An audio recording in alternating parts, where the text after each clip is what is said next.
Hello viewers, నేను ఈ video lessons చేయడానికి ముఖ్య కారణం ఏంటంటే, ప్రస్తుతం మనం కోవిడ్-19 పాండమిక్ సిచ్యుయేషన్లో ఉన్నందున విద్యార్థులు రెగ్యులర్గా కాలేజ్కి అటెండ్ అవ్వడం వీలు కుదరనందున ఇంటి వద్దే ఉండి ఈ వీడియో లెసన్స్ ద్వారా ఇంటర్మీడియట్ సివిక్స్కి సంబంధించిన పాఠ్యాంశాలు నేర్చుకుంటూ ఉపయోగపడతాయని ఈ వీడియో లెసన్స్ చేయడం జరిగింది.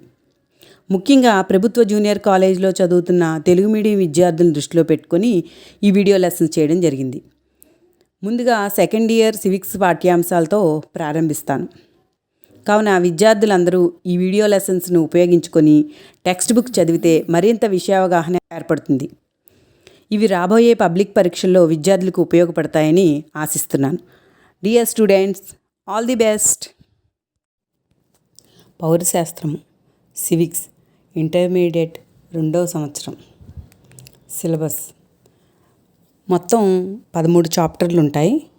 ఈ 13 చాప్టర్లో మొదటి చాప్టరు భారత రాజ్యాంగం,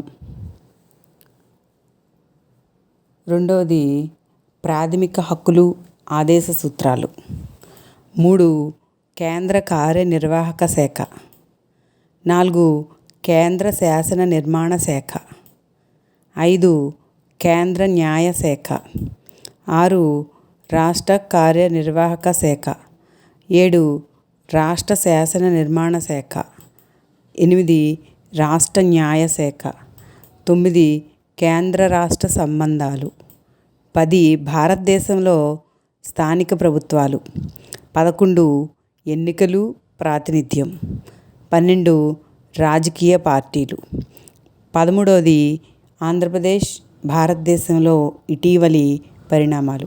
ఈ మొత్తం 13 చాప్టర్లు. మొదటి చాప్టర్ భారత రాజ్యాంగము. దీంట్లో మనం రాజ్యాంగం అంటే ఏమిటి, చారిత్రక నేపథ్యం గురించి, రాజ్యాంగ నిర్మాణం గురించి, రాజ్యాంగ ఆధారాల గురించి, అలాగే రాజ్యాంగ ముఖ్య లక్షణాల గురించి తెలుసుకుందాం. దీంట్లో ఒక 10 మార్క్స్ క్వశ్చన్, ఒక 5 మార్క్స్ క్వశ్చన్, ఒక 2 మార్క్స్ క్వశ్చన్ వస్తుంది. అంటే టోటల్గా 17 మార్క్స్ ఫస్ట్ చాప్టర్ నుంచి వచ్చేటువంటి అవకాశం ఉంది. భారత రాజ్యాంగం. రాజ్యాంగం అంటే ప్రభుత్వం ప్రజల మధ్య సంబంధాన్ని నియంత్రించే అత్యున్నతమైనటువంటి పత్రం అని పేర్కొనవచ్చు. భారత రాజ్యాంగం యొక్క ముఖ్య లక్షణాలు. రాజ్యాంగం శక్తి పంపిణీ అంటే పవర్ డిస్ట్రిబ్యూషన్ గురించి తెలుపుతుంది. చట్ట రూపకల్పన గురించి రాజ్యాంగం వివరిస్తుంది. శాసన నిర్మాణ, కార్యనిర్వాహక, న్యాయశాఖలు రాజ్యాంగ పరిమితికి లోబడి ఎలా పనిచేయాలో రాజ్యాంగం వివరిస్తుంది.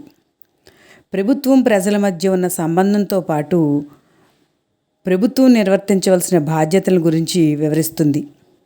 ప్రజల యొక్క అభివృద్ధికి, సంక్షేమానికి ప్రభుత్వం ఎటువంటి చర్యలు తీసుకోవాలో తెలియచేస్తుంది. చారిత్రక నేపథ్యం. భారత రాజ్యాంగ చారిత్రక నేపథ్యం గురించి తెలుసుకోవాలంటే ముందుగా ఈస్ట్ ఇండియా కంపెనీ పాలన నుంచి ప్రారంభించాలి. ఈస్ట్ ఇండియా కంపెనీ క్రీస్తు శకం 1600 శతాబ్దం నుంచి క్రీస్తు శకం 1800 సంవత్సరం వరకు వ్యాపార, వాణిజ్య కార్యకలాపాలకే ఎక్కువగా ప్రాధాన్యత ఇచ్చింది. కానీ ఈ మొఘలాయి సామ్రాజ్య పతనం తర్వాత స్వదేశీ సంస్థానాల ఎదుగుదల, వాటి మధ్య ఉన్నటువంటి శత్రుత్వ భావనలు, ఇటువంటి విషయాలన్నింటినీ కూడా ఆసరాగా తీసుకొని ఈస్ట్ ఇండియా కంపెనీ ఒక రాజకీయ శక్తిగా ఎదిగింది. అయితే 1857లో జరిగినటువంటి సిపాయిల తిరుగుబాటు తర్వాత భారతదేశ పరిపాలనా పగ్గాలు బ్రిటిష్ రాణి చేతికి వచ్చాయి. అయితే ఈస్ట్ ఇండియా కంపెనీ పరిపాలనలో ఉన్నప్పుడు 1773లో రెగ్యులేటింగ్ చట్టము, 1784లో పిట్స్ ఇండియా చట్టాలతో పాటు కొన్ని ఇతర చట్టాలను చేయడం జరిగింది. 1858లో చేసినటువంటి భారత ప్రభుత్వ చట్టం ద్వారా బ్రిటిష్ రాణి పరిపాలన భారత్లో ప్రారంభమైంది. 1909 భారత ప్రభుత్వ చట్టము చేయబడ్డాయి. అయితే 1919 భారత ప్రభుత్వ చట్టం ద్వారా కొన్ని అధికారాలు భారతదేశానికి ఇవ్వడం జరిగింది. 1919 భారత ప్రభుత్వ చట్టంలో ద్వంద్వ పరిపాలన విధానాన్ని ప్రవేశపెట్టారు.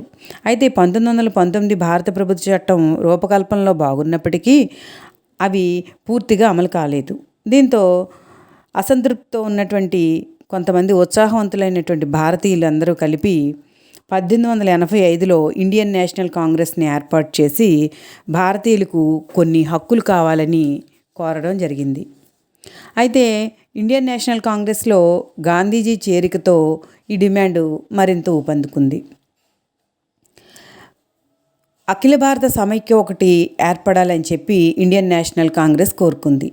అయితే 1927లో బ్రిటిష్ ప్రభుత్వమే ఏర్పరిచిన సైమన్ కమిషన్ అఖిల భారత సమైక్య ఏర్పాటును వ్యతిరేకించింది.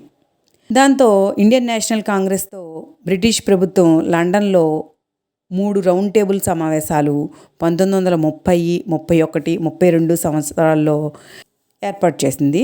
దీని ఫలితంగా 1935 భారత ప్రభుత్వ చట్టం రూపకల్పన చేయడం జరిగింది.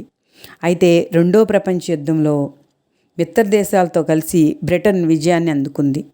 తర్వాత జరిగిన బ్రిటన్ పార్లమెంటరీ ఎన్నికల్లో లేబర్ పార్టీ విజయం సాధించి అట్లీ ప్రధానిగా రావడం జరిగింది. ఆయన ఆధ్వర్యంలో 3 మంత్రులతో కూడిన మంత్రిమండలిని పంపడం జరిగింది. ఇది స్వయం పాలనతో కూడిన అఖిల భారత సమ్మేళన ఏర్పాటుకై కొన్ని ప్రతిపాదనలు చేసినప్పటికీ కూడా ముస్లిం లీగ్ ఈ ప్రతిపాదనను వ్యతిరేకించింది. తరువాత 1947 నాటి మౌంట్ బాటన్ ప్రణాళిక దేశ విభజన వైపు మొగ్గు చూపింది. ఇండియా, పాకిస్తాన్ అనే 2 స్వతంత్ర రాజ్యాలుగా ఏర్పడ్డాయి. అయితే ఈ ఉప ప్రధానిగా ఉన్నటువంటి సర్దార్ వల్లభాయ్ పటేల్ రాజనీతిజ్ఞత ఫలితంగా స్వదేశీ సంస్థానాలు అధిక శాతం ఇండియన్ యూనియన్లో విలీనమై సమగ్ర భారతావని ఏర్పాటుకు మార్గం సుగమమైంది. భారత రాజ్యాంగ రూపకల్పన 1946లో కేబినెట్ మిషన్ ప్లాన్ సూచనలకు అనుగుణంగా రాజ్యాంగ పరిషత్ సభ్యుల ఎన్నిక జరిగింది. సుమారు 10 లక్షల జనాభాకు ఒక రాజ్యాంగ పరిషత్ సభ్యుని చొప్పున ప్రాతినిధ్యం వహించారు. అయితే రాజ్యాంగ పరిషత్ సభ్యుల సంఖ్య 385 మంది ఉంటే వారిలో 292 మంది బ్రిటిష్ ఇండియా పాలిత ప్రాంతాల నుంచి, 93 మంది స్వదేశీ సంస్థానాల నుంచి ఎన్నికయ్యారు. అయితే రాజ్యాంగ పరిషత్ యొక్క మొదటి సమావేశం 1946 డిసెంబర్ 9 జరిగింది. రాజ్యాంగ రచనకై 2 సంవత్సరాల 11 నెలల 18 రోజులు సమయం పట్టింది. రాజ్యాంగ పరిషత్ చివరి సమావేశం 1949 నవంబర్ 26న జరిగింది. ఆ రోజునే రాజ్యాంగాన్ని ఆమోదించడం జరిగింది. అయితే 1950 జనవరి 26 నుంచి రాజ్యాంగం అమల్లోకి రావడంతో ఆ రోజును రిపబ్లిక్ డేగా జరుపుకోవడం ప్రారంభించాం. భారత రాజ్యాంగ ఆధారాలు.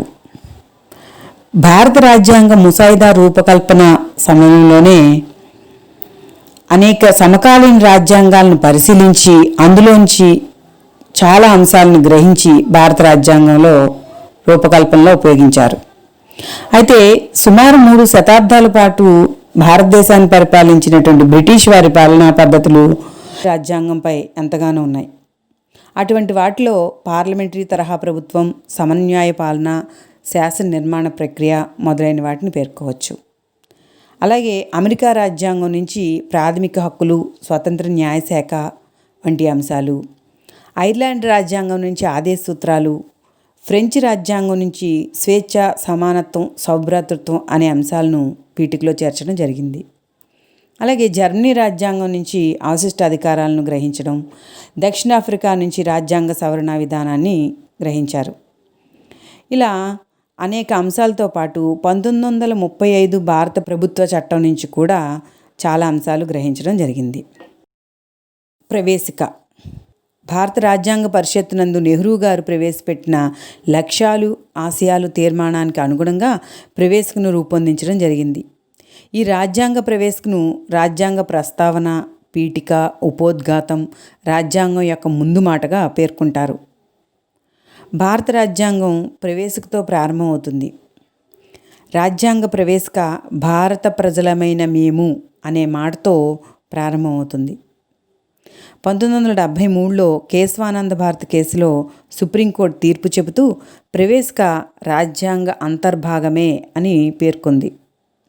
అయితే ప్రవేశకు 42వ రాజ్యాంగ సవరణ చట్టం 1976 ప్రకారం ఒకసారి సవరించడం జరిగింది. దానిలో సామ్యవాద, లౌకిక, సమగ్రత అనే పదాలను చేర్చడం జరిగింది. భారత రాజ్యాంగ ముఖ్య లక్షణాలు. భారత రాజ్యాంగం యొక్క ముఖ్య లక్షణాలను ఈ క్రింది విధంగా పేర్కొనవచ్చు. 1. సుదీర్ఘమైనటువంటి రాతపూర్వక ప్రతి. భారత రాజ్యాంగం 1950 సంవత్సరంలో అమల్లోకి వచ్చేటప్పటికి 395 ప్రకరణలు, 8 షెడ్యూళ్ళు ఉండేవి. తరువాత కాలంలో అనేక సార్లు రాజ్యాంగ సవరణలు జరగడం వల్ల ప్రస్తుతం 12 షెడ్యూల్డ్గా ఉన్నాయి. దృఢ సరళ రాజ్యాంగాల సమ్మేళనం. రాజ్యాంగాలు అనేవి సజీవ ప్రతులు. అవి మార్పుకు అనుగుణంగా ఉంటాయి. రాజ్యాంగ సవరణ విధానం కష్టతరంగా ఉంటే దృఢ రాజ్యాంగము అని, రాజ్యాంగ సవరణ విధానం సులభంగా ఉంటే దాన్ని సరళ రాజ్యాంగం అని అంటారు. భారత రాజ్యాంగ నిర్మాతలు సమయ సందర్భాలను బట్టి దృఢ సరళ లక్షణాలు గల రాజ్యాంగాన్ని భారత ప్రజలకు అందించారు. అర్ధ సమైక్య రాజ్యం. భారతదేశంలో భిన్నత్వం, జాతీయ సమైక్యతకు పొంచి ఉన్నటువంటి ప్రమాదాలు వంటి అంశాలను దృష్టిలో ఉంచుకొని భారత రాజ్యాంగ నిర్మాతలు కొంచెం బలహీనమైనటువంటి రాష్ట్ర ప్రభుత్వాలతో కూడిన శక్తివంతమైనటువంటి కేంద్ర ప్రభుత్వం వైపు మొగ్గు చూపారు. సమైక్య రాజ్యంలో అధికారాలు కేంద్ర రాష్ట్ర ప్రభుత్వాల మధ్య పంపిణీ చేసి ఉంటుంది. అయితే ఇక్కడ భారతదేశంలో బలమైనటువంటి కేంద్ర ప్రభుత్వం ఉండడంతో కేసీ వైర్ వంటి రాజనీతిజ్ఞులు భారతదేశ రాజ్యాన్ని అర్ధ సమైక్య రాజ్యంగా వర్ణించారు. గణతంత్ర ప్రభుత్వం అనగా రాజ్యాధినేత ప్రజలచే ప్రత్యక్షంగా కానీ పరోక్షంగా కానీ ఒక నిర్ణీత కాలంకు ఎన్నుకోబడతారు. భారత రాజ్యాంగ నిర్మాతలు భారతదేశానికి గణతంత్ర ప్రభుత్వాన్ని సూచించారు. ఈ విధానంలో వంశపారంపర్య సూత్రానికి ఎటువంటి అవకాశం లేదు. పార్లమెంటరీ ప్రభుత్వం.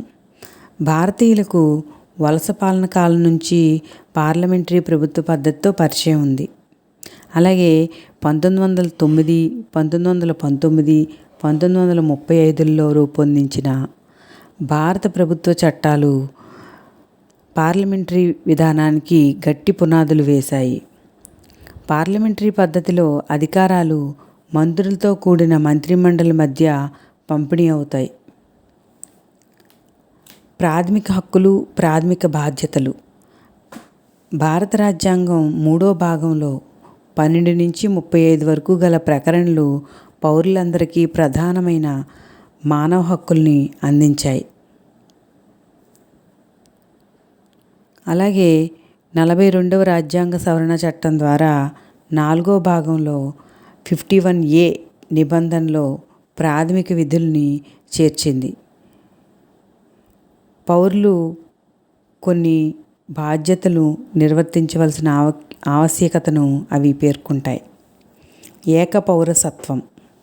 భారత రాజ్యాంగం సమైక్య పద్ధతి, ద్వంద్వ ప్రభుత్వ విధానాన్ని కలిగి ఉన్నప్పటికీ పౌరులందరికీ ఒకే పౌరసత్వాన్ని ప్రసాదించింది. వయోజన ఓటు హక్కు.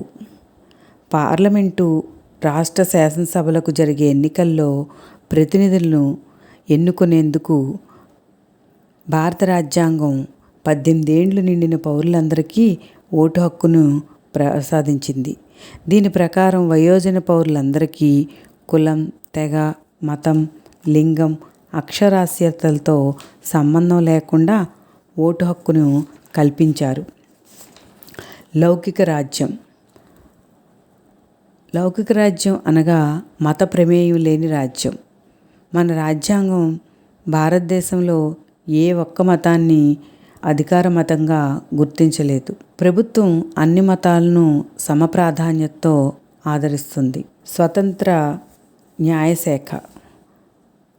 న్యాయశాఖ స్వతంత్ర ప్రతిపత్తి అనగా న్యాయాధిపతులు ప్రభుత్వానికి కాక రాజ్యాంగానికి లోబడి రాజ్యాంగ రక్షకులుగా వ్యవహరిస్తారు. సమైక్య వ్యవస్థలో రాజ్యాంగాన్ని వ్యాఖ్యానించేందుకు స్వతంత్ర న్యాయశాఖ అనేది అత్యంత ఆవశ్యకమైనది. ఆదేశ నియమాలు. భారత రాజ్యాంగంలో 4వ భాగంలో 36 నుంచి 51 వరకు గల ప్రకరణలు ఆదేశ నియమాలను ప్రస్తావించాయి. ఇవి ఐర్లాండ్ రాజ్యాంగం నుంచి గ్రహించారు. ఈ నియమాలు సమైక్యరాజ్య భావనను ప్రతిబింబిస్తాయి. ప్రభుత్వాలకు ఇవ్వబడిన ఆజ్ఞలు. ఉదాహరణకి సమాన పనికి సమాన వేతనం. ద్విసభా విధానం. భారత రాజ్యాంగం జాతీయ స్థాయిలో ద్విసభా విధానాన్ని ప్రవేశపెట్టింది. దీనికి అనుగుణంగా భారత పార్లమెంట్లో లోక్సభ, దీన్నే దిగువ సభ అని, రాజ్యసభ, దీన్నే ఎగువ సభ అని అంటారు. లోక్సభ దేశ ప్రజలకు ప్రాతినిధ్యం వహించగా రాజ్యసభ రాష్ట్రాల ప్రయోజనాలను పరిరక్షణకు ఉద్దేశించింది. పంచాయతీరాజ్ మున్సిపాలిటీ చట్టాలు. ఇతర సమైక్య రాజ్యాంగాల వలె భారత రాజ్యాంగం ప్రారంభంలో కేంద్ర రాష్ట్రాలతో కూడిన రాజకీయ సంవిధానాన్ని ఏర్పరిచింది. అయితే తర్వాత జరిగినటువంటి 73వ 74వ రాజ్యాంగ సవరణ చట్టాల ద్వారా పంచాయతీలు, మున్సిపాలిటీలు ఏర్పరిచి పరిపాలనను వికేంద్రీకృతం చేశారు. ఇవన్నీ కూడా భారత రాజ్యాంగం యొక్క ముఖ్య లక్షణాలుగా పేర్కొనవచ్చు. పై అంశాల ద్వారా మీరు భారత రాజ్యాంగం గురించి సివిక్స్ ఇంటర్మీడియట్ సెకండ్ ఇయర్లో ఉన్నటువంటి ఫస్ట్ చాప్టర్ భారత రాజ్యాంగంలోని పాఠ్యాంశాన్ని అవగాహన చేసుకుంటారని భావిస్తున్నాను. ఈ అంశాలు ఉపయోగించుకొని రాబోయే పబ్లిక్ పరీక్షల్లో మీరు విషయ అవగాహనతో పాటు క్వశ్చన్స్ అన్నీ కూడా చక్కగా అనాలిసిస్ చేసుకొని దీనికి తోడు టెక్స్ట్ బుక్ చదివి మరింత పరిజ్ఞానాన్ని సంపాదించి పరీక్షల్లోని జవాబులు రాస్తారని ఆశిస్తున్నాను.